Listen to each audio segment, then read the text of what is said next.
सारे दोस्त अहबाब यहाँ इकट्ठे हुए हैं। इमरान रियाज की आपको पता है जबरी गुमशुदगी है, और जैसे आप लोगों ने ओवरसीज पाकिस्तानियों ने एक आवाज उठाई है, बाकायदा प्रोटेस्ट इस वक्त पाकिस्तान के अंदर हो रहे हैं।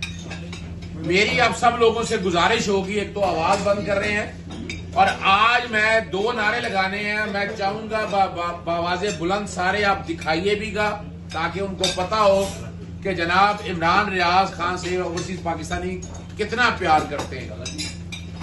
इमरान रियाज खान को रिहा करो, इमरान रियाज खान को रिहा करो।